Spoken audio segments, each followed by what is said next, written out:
Hello दोस्तों, मेरा नाम है साहिल और स्वागत है आप सभी का इस चैनल पर। दोस्तों, आज की जो ये वीडियो होने वाली है वो वैसे तो एक बहुत ही बोरिंग से सिल्ली से टॉपिक पर होने वाली है, जिसके बारे में शायद मुझे वीडियो भी नहीं बनानी चाहिए, लेकिन फिर भी जो ये वीडियो है वो उन लोगों के लिए काफ़ी ज़्यादा वैल्यूएबल हो सकती है जो शेयर मार्केट को बिल्कुल ही बिगिनर से जानने की कोशिश कर रहे हैं। क्योंकि आज की इस वीडियो में मैं बात करने वाला हूं शेयर और स्टॉक के बारे में कि इन दोनों के बीच का जो डिफरेंस है वो क्या है। क्योंकि हमें ज़्यादातर लोग शेयर मार्केट और स्टॉक मार्केट अलग अलग तरीके से यूज़ करते हैं। मतलब कुछ लोग इसे शेयर मार्केट कहते हैं और कुछ लोग इसे स्टॉक मार्केट कहते हैं, लेकिन जो ये वर्ड दोनों है शेयर और स्टॉक मार्केट, इन दोनों का मीनिंग तो एक ही है। बाकी जो ये वर्ड शेयर और स्टॉक है इन दोनों का मीनिंग अलग अलग है। और वो कैसे, तो आज की इस वीडियो को आप ध्यान से देखते रहना, आपको ये सारी चीजें एकदम से क्लियर होने वाली है। लेकिन दोस्तों, इससे पहले कि हम लोग इस बारे में बात करें कि ये शेयर और स्टॉक है क्या, उससे पहले हम लोग ये समझते हैं कि ये स्टॉक मार्केट क्या होती है।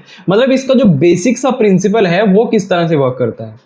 तो स्टॉक मार्केट को आप कुछ ऐसे समझो कि स्टॉक मार्केट एक कपड़ा मार्केट की तरह है। जैसे कि कपड़ा मार्केट में होता क्या है, कपड़ा मार्केट में सेलर्स अपने कपड़े को बेचने के लिए आते हैं और वहां पर जो बायर्स होते हैं वो उस कपड़े को खरीदने के लिए आते हैं। यानी कि कपड़ा मार्केट में जो कपड़ा होता है उसी को खरीदने बेचने की प्रोसेस यहाँ पर होती है। अब ऐसे ही इसके अपोजिट अगर मैं शेयर मार्केट के बारे में बात करूं या स्टॉक मार्केट के बारे में बात करूं, तो स्टॉक मार्केट में बेसिकली होता क्या है कि वहां पर कंपनीज अपनी ओनरशिप को बेचने के लिए आती हैं और जो इन्वेस्टर्स होते हैं वो उस ओनरशिप को खरीदने के लिए आते हैं। यानी कि कपड़ा मार्केट में कपड़े को खरीदने बेचने का काम होता था, लेकिन जो स्टॉक मार्केट है वहां पर कंपनी की ओनरशिप को खरीदने बेचने का काम होता है। अब वैसे तो स्टॉक मार्केट में बहुत सारी चीजें होती हैं, लेकिन यहाँ पर अपनी ये जो टर्म है स्टॉक और शेयर, उसे एक्सप्लेन करने के लिए मैं सिर्फ इस बेसिक से, इस बेकार से एग्जाम्पल का सहारा ले रहा हूँ। खैर, इस ओनरशिप के कॉन्सेप्ट को समझना इसलिए भी जरूरी था क्योंकि स्टॉक मार्केट में इसी ओनरशिप को रिप्रेजेंट करने के लिए सिर्फ शेयर और स्टॉक नाम की दो टर्म्स को यूज किया जाता है। और वो किस तरह से यूज किया जाता है तो चलो उसे समझते हैं। तो चलिए दोस्तों, हम लोग सबसे पहले स्टॉक से स्टार्ट करते हैं कि स्टॉक का क्या मतलब होता है स्टॉक मार्केट में। अब जैसे कि मैंने कहा कि जो ये स्टॉक और शेयर हैं ये दोनों के दोनों स्टॉक मार्केट में जो कंपनीज होती हैं उनकी ओनरशिप को रिप्रेजेंट करता है। कि जैसे मैं कंपनी के अंदर स्टॉक भी ओन करता हूं, मैं कंपनी के अंदर शेयर ओन करता हूं, लेकिन इन दोनों का डिफरेंस क्या है उसे हम समझते हैं। तो जब भी हम लोग बात करते हैं स्टॉक के बारे में, तो जो ये स्टॉक है उसे आप ऐसे समझो कि ये जो स्टॉक है ये बस एक कैटेगरी ऑफ ओनरशिप की तरह है। अब ये कैटेगरी ऑफ ओनरशिप से कहने का मेरा ये मतलब है कि जैसे कि आप एग्जांपल के लिए लगा लो कि ये बिटकॉइन है। बिटकॉइन को तो हम सभी लोग जानते हैं। जो बिटकॉइन है वो क्रिप्टो मार्केट में ऑपरेट करता है और जो इसकी कैटेगरी है वो है क्रिप्टो करेंसी। अब जैसे कि अगर कोई मेरे से पूछता है कि भाई तू तो क्रिप्टो मार्केट इन्वेस्टर है, तो तूने कौन सी क्रिप्टो करेंसी खरीद रखी है, जो कि वो मेरी कैटेगरी के बारे में पूछ रहा है कि मैंने कौन सी क्रिप्टो करेंसी खरीद रखी है, तो मैं उसे कहूंगा कि भाई मैंने बिटकॉइन करेंसी खरीदी हुई है। अब ऐसे ही यहां पर इसके अपोजिट अगर स्टॉक मार्केट का एग्जांपल लूं, तो स्टॉक मार्केट के लगाकर चलो कि रिलायंस कंपनी है या फिर टाटा कंपनी है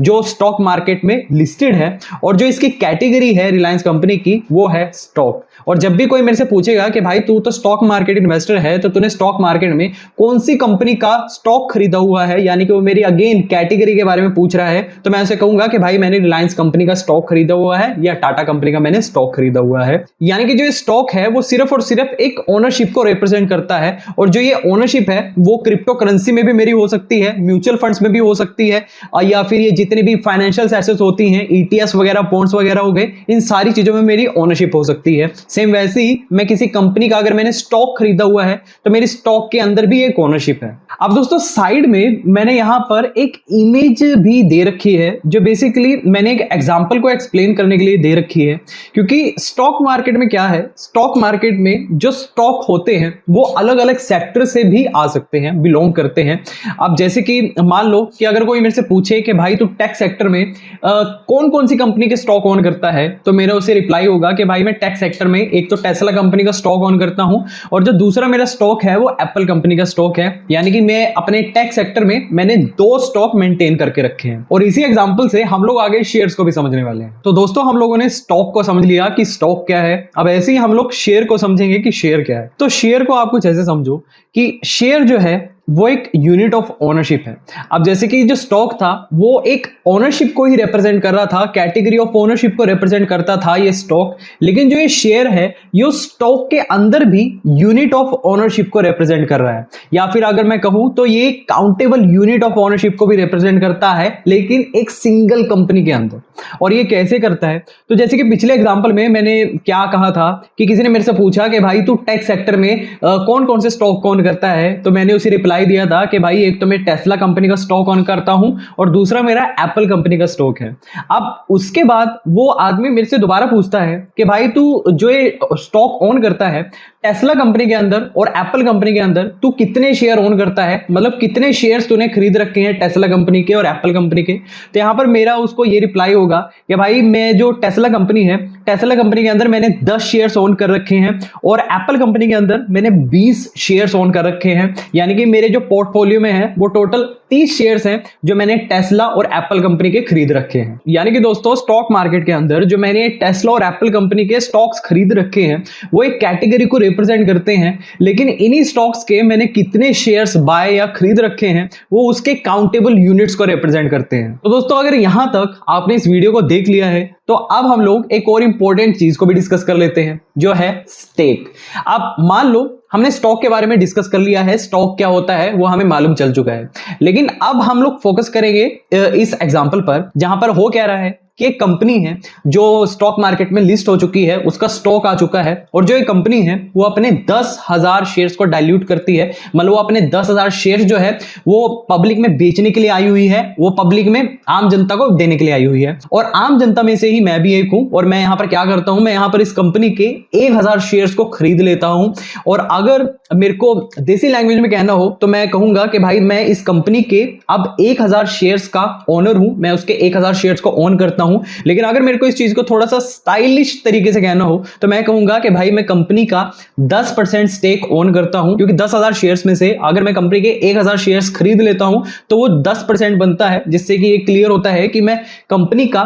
10% स्टेक होल्डर हूं, क्योंकि मेरे कंपनी के अंदर 10% स्टेक्स हैं, यानी कि मेरी कंपनी के अंदर 10% की हिस्सेदारी है। लेकिन दोस्तों शेयर और स्टॉक की तरह हम लोगों को शेयर होल्डर और स्टेक होल्डर के बीच भी डिफरेंस मालूम होना चाहिए, क्योंकि इन दोनों का जो मीनिंग है वो अलग अलग है। अब क्योंकि दोस्तों जो कंपनी का शेयर होल्डर होता है उसे हम लोग स्टेक होल्डर भी कह सकते हैं और शेयर होल्डर भी कह सकते हैं, लेकिन जो कंपनी का स्टेक होल्डर होता है वो जरूरी नहीं है कि वो कंपनी का शेयर होल्डर भी हो, क्योंकि जो स्टेक होल्डर होता है उसका जो रिलेशन है वो शायद तब से हो सकता है जब वो कंपनी स्टॉक मार्केट में लिस्ट भी ना हुई हो। अब जैसे कि जो ये स्टेक होल्डर है वो हो कौन सकते हैं, वो हो सकते हैं कंपनी के एम्प्लॉय या फिर कम्युनिटी में से ही कोई हो सकता है जिनका कंपनी के अंदर स्टेक तब से है जब वो कंपनी स्टॉक मार्केट में लिस्ट भी नहीं हुई थी। और इनमें बेसिकली आमतौर पर कौन इंक्लूडेड होते हैं, तो सबसे पहले तो कंपनी का मालिक ही होता है और कंपनी के मालिक के बाद उनके परिवार में से ही कुछ लोग होते हैं जिनका कंपनी के अंदर स्टेक होता है, तो इसलिए उन लोगों को स्टेक होल्डर कहा जाता है। अब जैसे कि यहाँ पर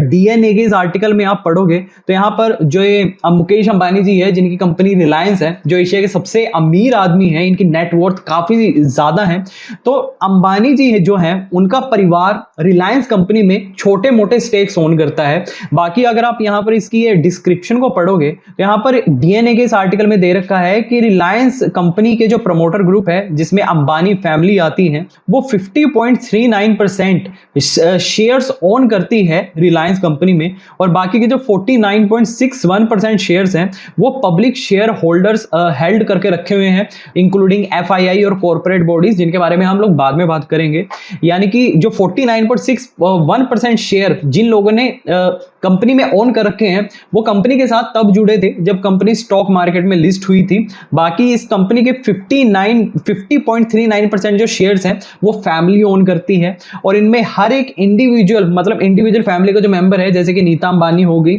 और उनके आगे बेटे हो गए, उन लोगों का कंपनी के अंदर कितना स्टेक है उसके बारे में आप डीएनए के इस आर्टिकल से इंफॉर्मेशन सारी ले सकते हो। बाकी स्टॉक मार्केट में जब कोई भी कंपनी लिस्ट होती है तो उस कंपनी पर उस कंपनी के शेयर होल्डर के कंपैरिजन में स्टेक होल्डर का इन्फ्लुएंस काफी ज्यादा होता है। क्योंकि अगर आपने न्यूज वगैरह में भी देखा हो कि अगर कंपनी के जो बैकएंड में जो स्टेक होल्डर होते हैं, अगर उन लोगों के बीच कोई डिस्प्यूट, कोई लड़ाई वगैरह हो रही होती है तो उस चीज का असर जो है वो स्टॉक मार्केट में लिस्टेड उस कंपनी के शेयर प्राइस पर पड़ता है। शेयर प्राइस उसका गिरने लगता है क्योंकि जो उसके शेयर होल्डर होते हैं, पब्लिक शेयर होल्डर होते हैं, वो कंपनी के ऊपर अपना ट्रस्ट खोने लगते हैं, उनका कॉन्फिडेंस कम होने लगता है, जिससे कि वो ज्यादा इंटरेस्टेड नहीं होते उस कंपनी में पैसा इन्वेस्ट करने के लिए, वो अब ज्यादा रिस्क लेने के लिए तैयार नहीं होते। तो दोस्तों कुछ इस तरह से हम लोगों ने शेयर और स्टॉक के डिफरेंस को जाना। अगर आपको वीडियो अच्छी लगी हो तो चैनल को सब्सक्राइब करना, वरना लाइक का बटन दबाकर भाई को ऐसे ही सपोर्ट करना। थैंक्स फॉर वॉचिंग, मिलते हैं अगली वीडियो में।